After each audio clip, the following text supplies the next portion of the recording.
Olá pessoal, nós vamos dar continuidade ao nosso projeto de leituras espíritas com o livro Cristianismo e Espiritismo, do autor Leon Denis. É um livro que foi publicado originalmente em 1898 e trata-se então de uma análise histórica e literária da doutrina cristã, relacionando-a à doutrina espírita codificada por Allan Kardec. Então vamos dar início à leitura do capítulo 5, Relações com os espíritos dos mortos. Inicia assim o capítulo. Os primeiros cristãos comunicavam-se com os espíritos dos mortos e deles recebiam ensinamentos. Nenhuma dúvida é possível sobre esse ponto, porque são abundantes os testemunhos. Resultam dos próprios textos dos livros canônicos, textos que conseguiram escapar às vicissitudes dos tempos e cuja autenticidade é indubitável. O cristianismo repousa inteiramente em fatos de aparição e manifestação dos mortos, e fornece inúmeras provas da existência do mundo invisível e das almas que o povoam. Essas provas são igualmente abundantes no Antigo e Novo Testamento.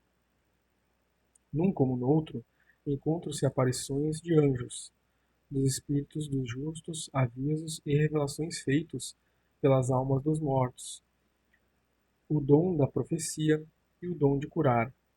Em o Novo Testamento são referidas as aparições do próprio Jesus depois do seu suplício e sepultura. A existência do Cristo havia sido uma constante comunhão com o mundo invisível. O filho de Maria era dotado de faculdades que lhe permitiam conversar com os espíritos. Estes, muitas vezes, tornavam-se visíveis ao seu lado. Seus discípulos o viram assombrados conversar um dia no Tabor com Elias e Moisés. Nos momentos críticos, quando uma questão o embaraça, como no caso da mulher adúltera, ele evoca as almas superiores e com o dedo traça na areia a resposta a dar. Do mesmo modo que, em nossos dias, o médium, movido pela força estranha, traça caracteres na ardósia. Esses fatos são conhecidos, relatados, mas outros muitos relacionados com essa permuta assídua com o invisível permaneceram ignorados dos homens, mesmo daqueles que o cercavam. As relações do Cristo com o mundo dos espíritos se afirmam pelo constante amparo que do além recebia o divino mensageiro. Por vezes, apesar de sua coragem, da abnegação que inspira todos os seus atos, perturbado pela grandeza da tarefa, ele eleva a alma, ora, implora novas forças e é atendido. Grandioso sopro lhe bafeja a mente. Sob um impulso irresistível, ele reproduz os pensamentos sugeridos. Sente-se reconfortado, socorrido. Nas horas solitárias, seus olhos distinguem letras de fogo que exprimem as vontades do céu. São vozes aos seus ouvidos, trazendo-lhes resposta às suas ardentes preces. É a transmissão direta dos ensinos que deve divulgar. São preceitos regeneradores para cuja propagação baixará a terra. As vibrações do supremo pensamento que anima o universo lhe são perceptíveis. Ele incuta em esses eternos princípios que espalhará e que jamais hão de apagar da memória dos homens. Ele percebe celestes melodias e seus lábios repetem as palavras escutadas. Sublime revelação, mistério ainda para muitos seres humanos, mas para ele confirmação absoluta dessa constante proteção e das intuições que lhe provêm dos mundos superiores. E quando essa grande vida terminou, quando se consumou o sacrifício, depois que Jesus foi pregado à cruz e baixou ao túmulo, seu espírito continuou a firmar-se por novas manifestações. Essa alma poderosa, que nenhum túmulo poderia ter aprisionada, aparece aos que na terra haviam deixado tristes, desanimados e abatidos. Vem dizer-lhes que a morte nada é, como a sua presença lhes restitui a energia, a força moral necessária para cumprirem a missão que lhes fora confiada. As aparições do Cristo são conhecidas e tiveram numerosos testemunhos. Apresentam flagrantes analogias com as que, em nossos dias, são observadas em diversos graus, desde a forma etérea, sem consistência, com que aparece a Maria Madalena e que não suportaria o mínimo contato, até a completa materialização, tal como a pode verificar Tomé, que tocou com a própria mão as chagas do Cristo. Daí, esse constante nas palavras de Jesus: "Não me toques", diz ele a Madalena, ao passo que convida Tomé a pôr o dedo nos sinais dos cravos. "Chega também a tua mão e mete-a no meu lado." Jesus aparece e desaparece instantaneamente. Penetra numa casa a portas fechadas. Em Emaús conversa com 2 dos discípulos que o não reconhecem e desaparece repentinamente. Acha-se de posse desse corpo fluídico, etéreo, que há em todos nós, corpo sutil, que é um invólucro inseparável de toda a alma, e que um alto espírito como o seu sabe dirigir, modificar, condensar, rarefazer à vontade. E a tal ponto condensa que se torna visível e tangível aos assistentes. As aparições de Jesus depois da morte são mesmo a base, o ponto capital da doutrina cristã, e foi por isso que São Paulo disse: "Se o Cristo não ressuscitou, é vã a vossa fé." No cristianismo, não é uma esperança, é um fato natural, um fato apoiado no testemunho dos sentidos. Os apóstolos não acreditavam somente na ressurreição, estavam dela convencidos.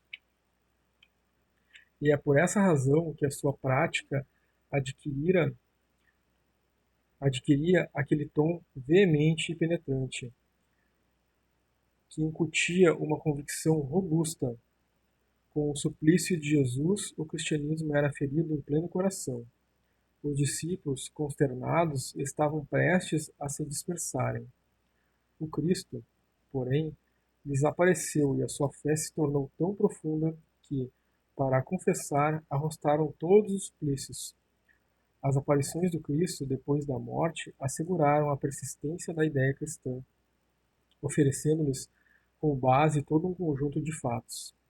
Verdade é que os homens lançaram a confusão sobre esses fenômenos, atribuindo-lhes um caráter miraculoso. O milagre é uma postergação das leis eternas fixadas por Deus, obras que são da sua vontade, e seria pouco digno da suprema potência exorbitar da sua própria natureza e variar em seus decretos. Jesus, conforme a Igreja, teria ressuscitado com seu corpo carnal. Isso é contrário ao primitivo texto do Evangelho. Aparições repentinas, com mudanças de forma, que se produzem em lugares fechados, não podem ser senão manifestações espíritas, fluídicas e naturais. Jesus ressuscitou, como ressuscitaremos todos quando nosso espírito abandonar a prisão da carne. Em Marcos e Mateus, e na descrição de Paulo, 1 Coríntios 15, essas aparições são narradas no modo mais conciso.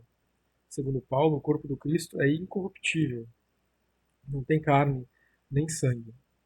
Essa opinião procede da mais antiga tradição. A materialidade só veio mais tarde com Lucas. A narrativa se complica então e é enfeitada com particularidades maravilhosas, no intuito evidente de impressionar o leitor.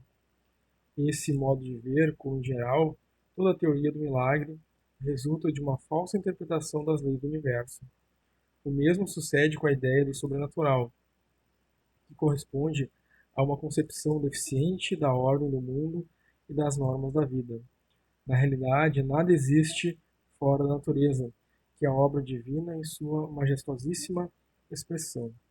O erro do homem provém da acanhada ideia que ele faz da natureza e das formas da vida, limitadas para ele à esfera traçada pelos seus sentidos. Ora, nossos sentidos apenas abrangem porção muitíssimo restrita do domínio das coisas.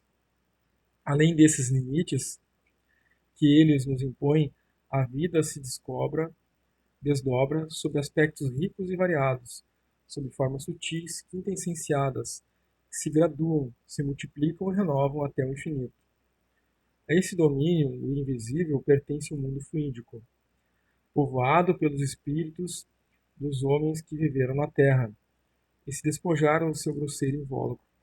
Subsistem eles, sob essa forma sutil de que acabamos de falar, forma ainda material, posto que etérea, porque a matéria afeta muitos estados que não nos são familiares. Essa forma é a imagem, ou antes, o esboço dos corpos carnais que esses espíritos animaram em suas vidas sucessivas. Passam eles, mas a forma permanece, como a alma que é o organismo indestrutível. Os espíritos ocupam diferentes posições em harmonia com a sua elevação moral. Sua irradiação, brilho e poder são tanto maiores quanto mais alto houverem subido na escala das virtudes, das perfeições, e quanto maior tiver sido a sua dedicação em servir a causa do bem e da humanidade. São esses seres, ou espíritos, que se manifestam em todas as épocas da história, em todos os meios, tendo como intermediários sensitivos especialmente dotados e que, conforme os tempos, se denominam adivinhos, signas, profetas ou médiuns. As aparições que assinalam os primeiros tempos do cristianismo, como as bíblicas épocas mais longínquas, não são fenômenos isolados, mas a manifestação de uma lei universal, eterna, que sempre presidiu as relações entre os ambientes dos dois mundos, o mundo da matéria grosseira, a que pertencemos, e o mundo fluídico e invisível, povoados pelos espíritos dos que denominamos tão impropriamente os mortos. Apenas em época recente foi que essa ordem de manifestações pôde ser estudada pela ciência. Graças às observações de numerosos sábios, a existência do mundo dos espíritos foi positivamente estabelecida e as leis que o regem foram determinadas com certa precisão. Conseguiu-se reconhecer a presença em cada ser humano de um duplo fluídico que sobrevive à morte, no qual foi reconhecido o envoltório imperceptível do espírito. Esse duplo, que já se desprende durante o êxtase e o sono, que se transporta e opera à distância durante a vida, torna-se, depois da separação definitiva do corpo carnal e de um modo mais completo, um instrumento fiel e o centro das energias ativas do espírito. Mediante esse invólucro fluídico é que o espírito preside a tais manifestações de além-túmulo, que já não são segredo para ninguém, desde que comissões científicas lhe estudaram os múltiplos aspectos, chegando a pesar e fotografar os espíritos, como fizeram William Crookes com o espírito de Kate King, Russell Wallace e Aksakoff com os de Abdullah e John King. É provável que o dom das línguas conferido aos apóstolos oferecesse analogias com o fenômeno que, sob o nome de xenoglossia, atualmente conhecemos.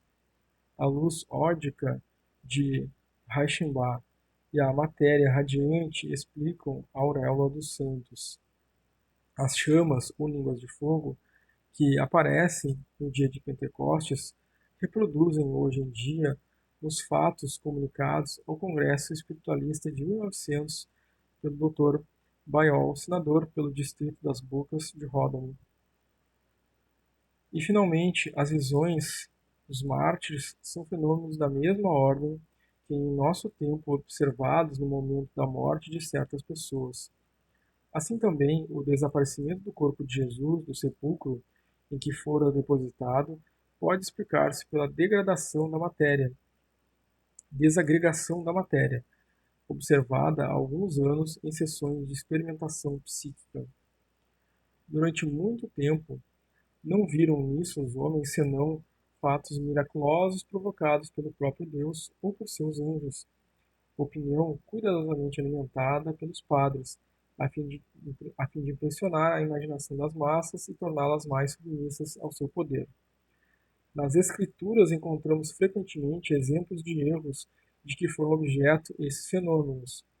Em Patmos, João vê aparecer um gênio que, a princípio, ele quer adorar, mas que ele afirma ser o espírito de um dos profetas, seus irmãos.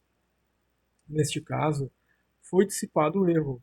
O espírito deu a conhecer a sua personalidade. Em quantos outros casos, porém, não foi ele mantido?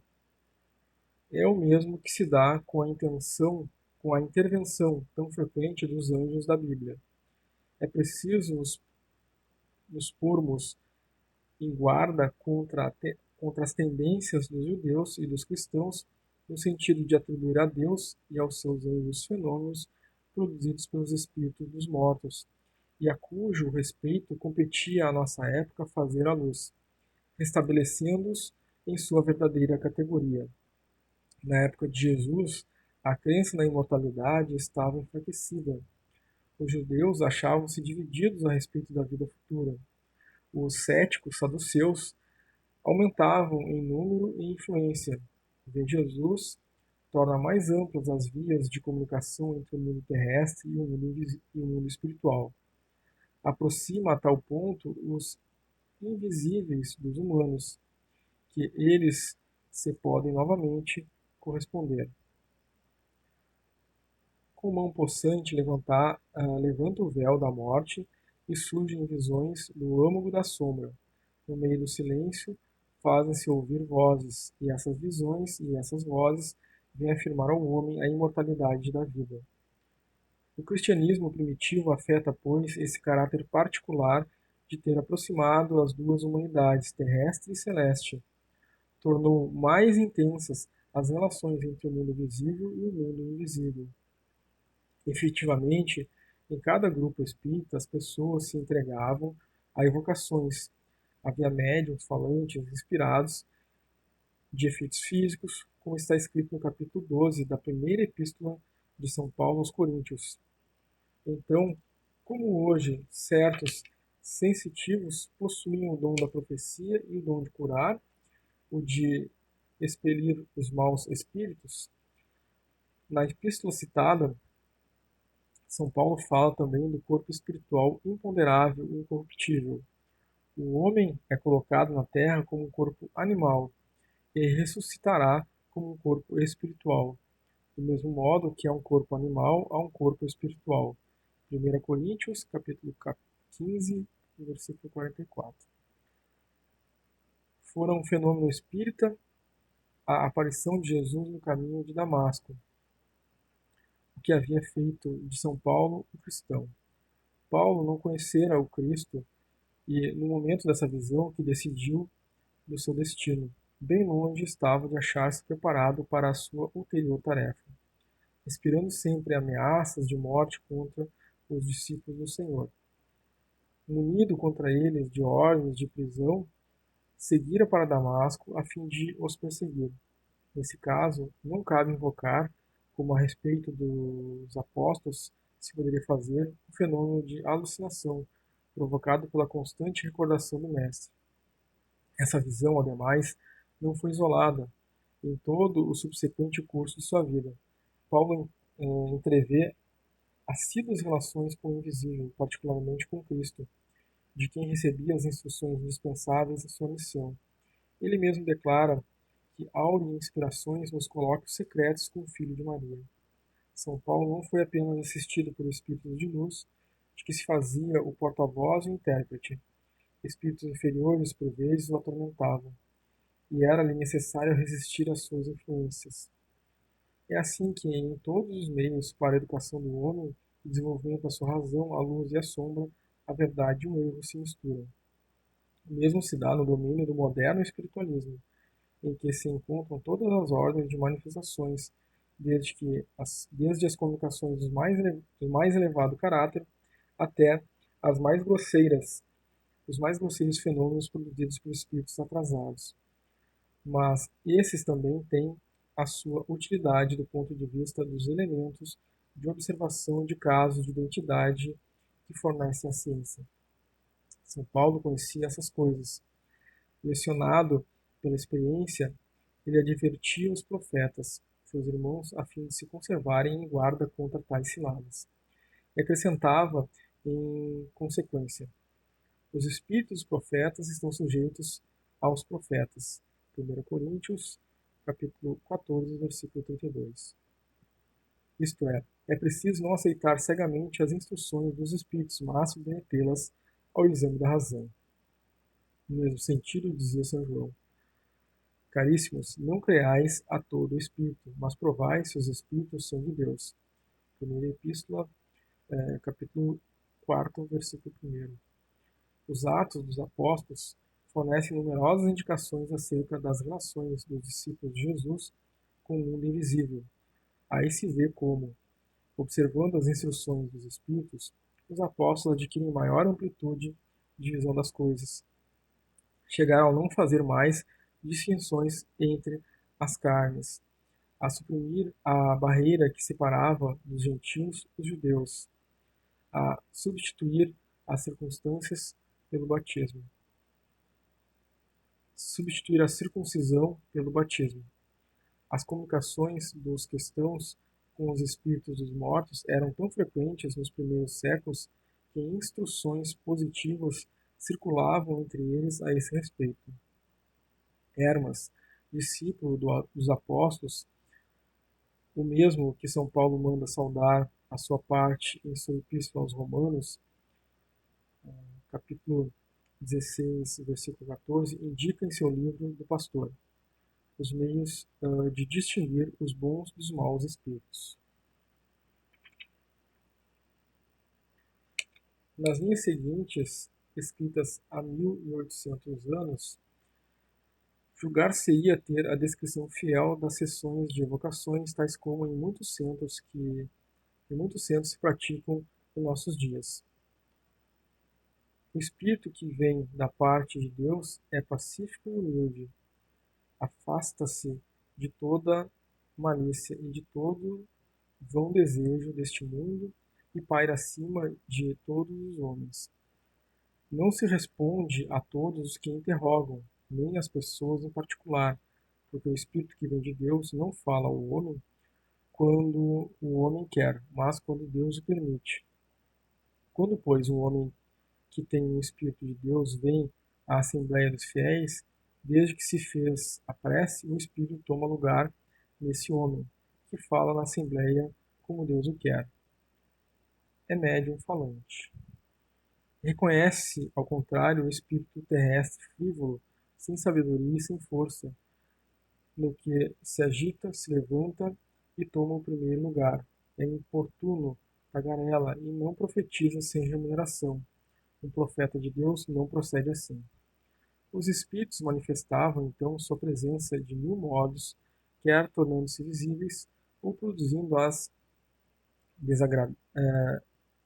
desagregação da matéria, como fizeram para libertar Pedro das cadeias que o prendiam e retirá-lo da prisão, que era ainda provocando casos de levitação. Esses fenômenos eram às vezes tão impressionantes que até mágicos sentiam-se abalados ao ponto de se converterem.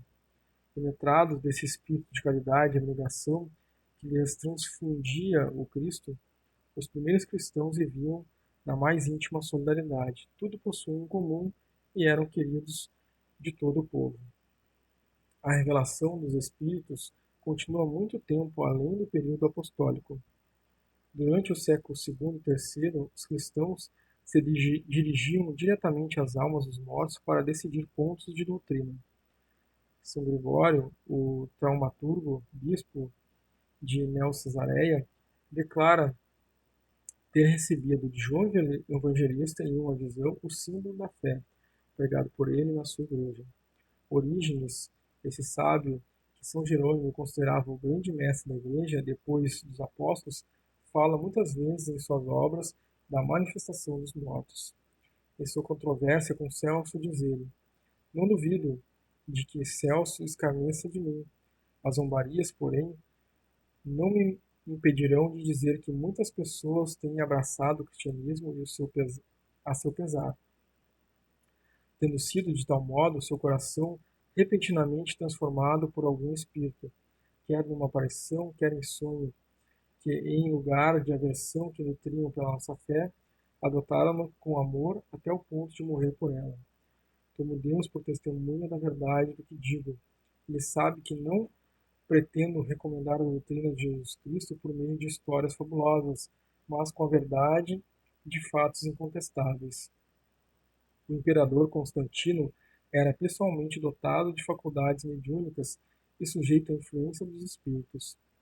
Os principais sucessos da sua vida, sua conversão ao cristianismo, a fundação de Bizâncio, etc., assinalam-se por intervenções ocultas, do que se pode ter a prova nos seguintes fatos que vamos buscar a narrativa do Sr. Alberto de Broglie, imparcial e severo historiador, pouco inclinado ao misticismo.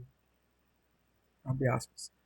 Quando planejava apoderar-se de Roma, um impulso interior o induziu a se recomendar a algum poder sobrenatural e invocar a proteção divina, com o apoio das forças humanas. Grande era, porém, o embaraço para um piedoso romano dessa época. Assim mesmo, ansiosamente perguntava que Deus iria implorar assistência. Caiu, então, em absorta meditação das vicissitudes políticas de que fora testemunha. Reconhece depositar confiança na multidão dos deuses traz infelicidade, ao passo que seu pai Constâncio, secreto adorador do Deus único, terminara seus dias em paz. Constantino decidiu-se a suplicar a Deus que seu pai que prestasse mão forte à sua empresa. A resposta a essa prece foi uma visão maravilhosa, que ele próprio referia muitos anos depois ao historiador Eusébio, afirmando-a sob juramento e com os seguintes particulares. Uma tarde, marchando à frente das tropas, divisou o céu acima do sol que já declinava para o ocaso. Uma cruz luminosa com essa inscrição: com este sinal vencerás. Todo o seu exército e muitos espectadores que o rodeavam viram como ele, estupefatos, esse prodígio. Ficou intrigado com o que poderia significar essa aparição. A noite o surpreendeu ainda na mesma complexidade. Durante o sono, porém, o próprio Cristo lhe apareceu com a cruz com que fora visto no céu e lhe ordenara que lhe serviria de proteção nos combates. Ao alvorecer, Constantino levantou-se e transmitiu aos confidentes a revelação. Logo foram chamados ourives e o imperador lhes deu instruções para que a cruz misteriosa fosse reproduzida em ouro e pedras preciosas. Mais adiante, acerca da escolha de Bizâncio para a capital do império, refere o mesmo autor. Quando os olhos de Constantino se detiveram em Bizâncio, não apresentava ele mais que os destroços de uma grande cidade.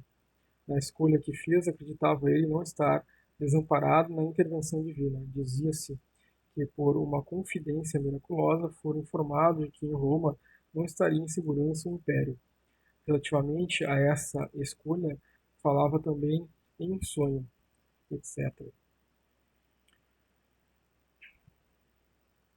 Filostorgio refere que, na ocasião em que ele, Constantino, traçava com a espada em punho o novo recinto da cidade, os que o acompanhavam, vendo que ele adiantava sempre, de modo a abranger uma área imensa, perguntaram-lhe respeitosamente até onde pretendia ir, até o lugar em que, para quem vai adiante de mim, respondeu.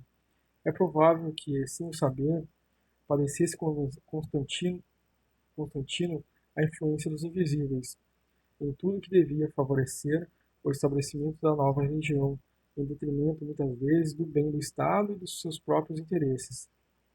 Seu caráter, sua vida íntima, não sofreram com isso modificação alguma. Constantino se manteve sempre cruel e astucioso, refratário à moral evangélica, o que demonstra ter sido, em tudo mais, um instrumento nas mãos das eminentes entidades cuja missão era triunfar o cristianismo. Sobre a questão que nos ocupa, o célebre bispo de Hipona, Santo Agostinho, não é menos afirmativo em suas confissões. Alude ele aos infrutíferos esforços empenhados por deixar a desregrada vida que levava. Um dia em que rogava com fervor a Deus que o iluminasse, ouviu subitamente uma voz que repetidas vezes lhe dizia: Tolle lege, toma lê. Tendo-se certificado de que essas palavras não provinham de um ser vivo, ficou convencido de ser uma ordem divina, que lhe determinava abrir-se às Santas Escrituras e lesse a primeira passagem que sobre os olhos lhe caísse. Foram exortações de São Paulo sobre a pureza dos costumes, o que leu. Em suas cartas menciona o mesmo autor aparições de mortos, indo e vindo em sua morada habitual, fazendo predições que os acontecimentos vêm mais tarde confirmar. Seu tratado de cura pro mortius fala de manifestações dos mortos nestes termos. Os espíritos dos mortos podem ser enviados aos vivos, podem desvendar-lhes o futuro, cujo conhecimento adquiriram, quer por espíritos, quer por anjos, quer por revelação divina. Em sua Cidade de Deus, a propósito do próprio lúcido, etéreo, aromal, que é o perispírito dos espíritas, trata das operações teorígicas que o tornam apropriado a comunicar com os espíritos e os anjos a obter visões. São Clemente de Alexandria, São Gregório de Nissa, em seu discurso catequético, o próprio São Jerônimo, em sua famosa controvérsia em Vigilantius, o gaulês, pronuncia-se no mesmo sentido. São Tomás de Aquino, o anjo da escola, não diz o abade Poussin, professor no seminário de Nice, em sua obra O Espiritismo perante a Igreja, 1866. Comunicava-se com os habitantes de outro mundo, com os mortos, que o informavam do estado das almas pelas quais se interessava ele, com os santos que o confortavam e lhe patenteavam os tesouros da ciência divina. A Igreja, pelo órgão dos concílios, entendeu o dever condenar as práticas espíritas quando de democrática e popular que era em sua origem, se tornou despótica e autoritária, que será a única a possuir o privilégio das comunicações ocultas e o direito de as interpretar. Todos os leigos, provado que mantinham relações com os mortos, foram perseguidos como feiticeiros e queimados. Mas esse monopólio das relações com o mundo invisível, apesar dos seus julgamentos e condenações, apesar das execuções em massa, a Igreja nunca o pôde obter. Ao contrário, a partir desse momento, as mais brilhantes manifestações se produzem fora dela. A fonte das superiores inspirações, fechada para os eclesiásticos, permanece aberta para os hereges. A história o atesta. Aí estão as vozes de Joana d'Arc, os gênios familiares de Tasso e de Jerônimo Cardin, os fenômenos macabros da Idade Média, produzidos por espíritos de categoria inferior, os convulsionários de São Medard, depois os pequenos profetas inspirados de Cavernes, Swedenborg e sua escola. E outros fatos ainda formam uma ininterrupta cadeia, que, desde as manifestações mais remota antiguidade, nos conduz ao moderno espiritualismo. Entretanto, numa época recente, no seio da Igreja, alguns raros pensadores investigavam ainda o problema do invisível, sob o título da distinção dos espíritos. O cardeal Bonar, esse Fenelon da Itália, consagrava uma obra ao estudo das diversas categorias de espíritos que podem manifestar-se aos homens.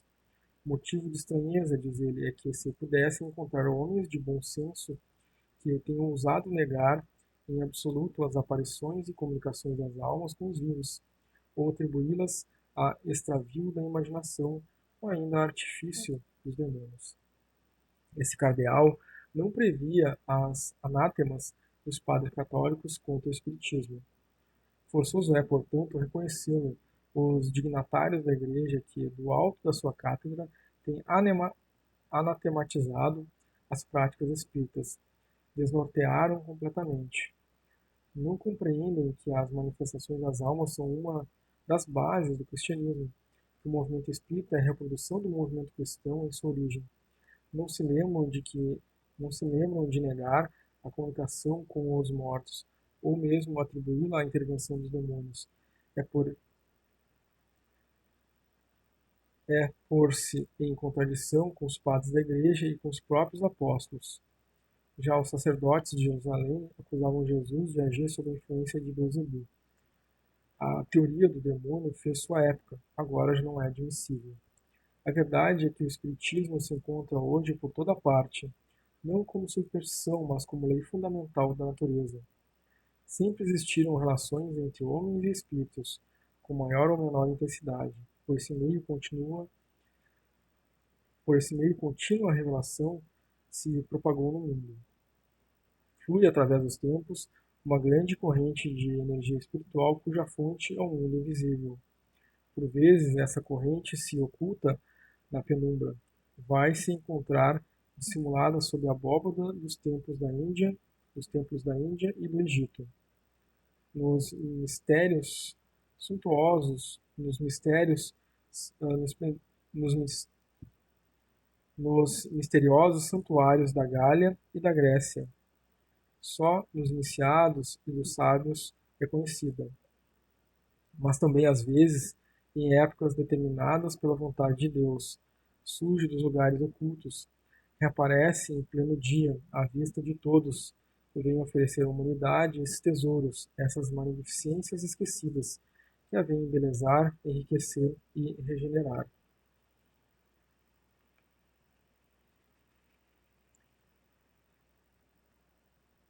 E assim que as verdades superiores se revelam através dos séculos, para facilitar e estimular a evolução dos seres, com o concurso de poderosos médiuns, se patenteiam entre nós pela intervenção dos espíritos geniais, que vivem na terra e que nela sofreram pela justiça e pelo bem.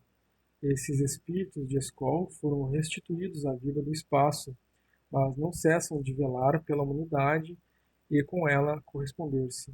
Em certos momentos da história, um sopro do alto perpassa pelo mundo.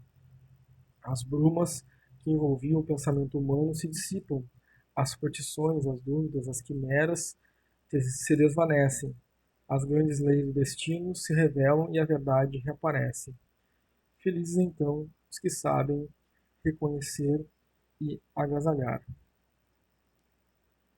Muito bem, gente, assim finalizamos então a leitura de mais um capítulo, capítulo 5 do livro Cristianismo e Espiritismo, da autoria de Leon Denis.